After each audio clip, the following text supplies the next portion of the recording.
நேற்று தலைவர் பிரபாகரன் அவர்களோட அண்ணன் மகனை சீமான் எவ்வளோ கேவலமாக பேசினார் அப்படின்றது நீங்கள் எல்லாரும் பார்த்துருப்பீங்க.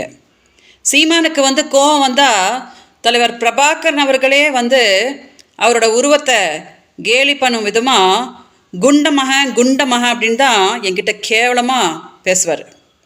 அந்த மாதிரி சீமான் என்கிட்ட ஃபோனில் பேசியிருக்கிற பல ஆடியோஸை நான் 2011 அஇஅதிமுகவோட காலகட்டத்தில் சீமான் மேலே போய் கம்ப்ளைண்ட் கொடுத்தேன் இல்லையா, அப்போது தலைவர் பிரபாகரனை எவ்வளோ கொச்சையாக பேசியிருக்கார் பாருங்க அப்படின்னு அந்த ஆடியோ கூட நான் காவல்துறைக்கிட்ட காட்டினேன்.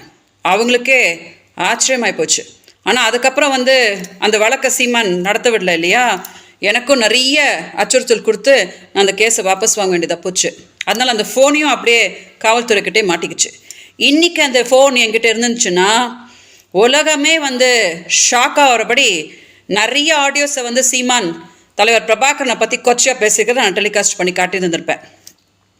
இன்றைக்கி நான் பேசியிருக்கிற இந்த விஷயத்தை போய் சீமான்ட்ட கேளுங்க, ஆதாரத்தை காட்ட சொல்லுங்க அப்படின்னு கேன்ட்டு போவார். சீமான்ட்ட நான் சொல்கிறேன், நேற்று மீடியா முன்னாடி சொன்னார் இல்லையா, என் மகனுக்கு தலைவர் பிரபாகரன் தான் பெரியப்பா அப்படின்னுட்டு. அந்த குழந்தை மேலே சத்தியம் பண்ணி சொல்லுங்கள் சீமான், தலைவர் பிரபாகரனை நீங்கள் பாடி ஷேமிங் பண்ணுற விதமாக குண்டமக அப்படின்னு நீங்கள் சொன்னதே கிடையாது அப்படின்னு சத்தியம் பண்ணி சொல்லுங்கள். நான் கும்புற சிவபெருமான் மேலே சத்தியம் பண்ணி நான் சொல்லுவேன். ஏன்னா இதே காது சீமான் தலைவர் பிரபாகரனை கொச்சையாக பேசியிருக்கிறது கேட்டிருக்குது. இன்றைக்கி நான் தமிழ்நாடு மக்கள்கிட்ட ஒரே ஒரு விண்ணப்பத்தை தான் வைப்பேன். சீமானுக்கு மக்களுக்கு எதுவும் நல்லது பண்ணணுன்ற எந்த ஒரு எண்ணமும் கிடையாது.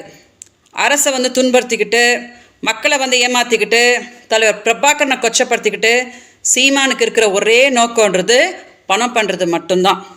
எல்லாரையும் கொச்சப்படுத்திட்டு இன்றைக்கி தமிழ் பொண்ணு அவரோட சுயநலத்துக்கு நீ என்னோடய தமிழ் மக்கள் கூடயே வாழ விடாமல் கர்நாடகாவில் எப்படி நான் துன்பப்படுத்திட்டுருக்கேன்றது நீங்கள் எல்லாம் பார்த்துட்டு தான் இருக்கீங்க.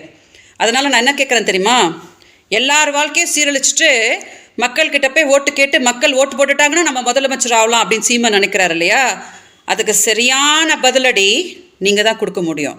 அதனால் தயவு செஞ்சு என்னை நேசிக்கிறவங்க யாரும் சீமானை ஆதரிக்காதீங்க. மீடியா தயவு செஞ்சு இந்த வீடியோவை மக்கள் பார்க்கும்படி டெலிகாஸ்ட் பண்ணுங்கள். வணக்கம்.